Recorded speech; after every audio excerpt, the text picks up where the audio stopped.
Naikwento na sa akin ni Lucas. Nakasagupa mo pala si Speed. Sabi ko na nga ba hindi mo dapat pagkatiwalaan ng mga lalaking yun. Kanya-kanyang panahon lang ang pag-iigante. Nag-aabot na kami ng mga bata ni Mike. Matindi ang galit. Nakakita ko sa mga kilos at galaw nila. Ngayon, ang sabihin mo sa akin, bakit nandito ka? Di ba dapat nasa eskwelahan ka ng ganitong oras? Simula sa araw na to, tapos na ako sa eskwelahan na yon. Hindi na ako papasok muli.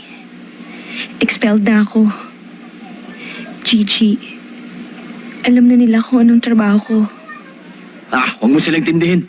Maraming eskwelahan dyan. Lumipat ka sa iba. Ang tandaan mo, hindi na ako papayag na mapunta ka pa sa Mike na yon. Gagawa ako ng paraan para hindi mangyari yon. Hindi masama ang maglingkod sa bayan. Tinitiyak kong isa yan sa mga panaginip ng ama mo bago siya mamatay para sa iyo.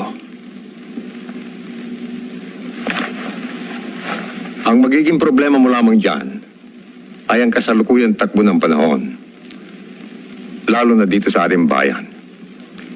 Hindi siguro lingid sa iyong kalaman na magmula na mamatay ang iyong ama, hindi na mapakali ang ating mga kababayan. Yun ang ako iniisip ko, Father Baka sa batang edad kong ito, hindi ko magampanan ng mga responsibilidad. Kung yun lang inaalala mo, hindi na problema yan.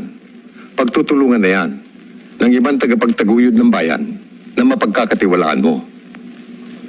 Ngunit, ang pangamba ko lamang, baka matulad ka sa iyong ama. Iyan pa ang isa, Father. Napapansin ko, para bang wala nakakaalam sa pagkamatay ng tatay ko. Iniisip ko tuloy, para ba na pagkakaisa ng pamilya namin? Hindi naman siguro, iho. Huwag ka mawala ng pananalig. Ang Diyos ay hindi natutulog. Doon sa isang suliranin mo, pag-isipan mo, hanapin mo sa iyong kalooban kung totoong ang handa ka na magsilbi sa ating kababayan.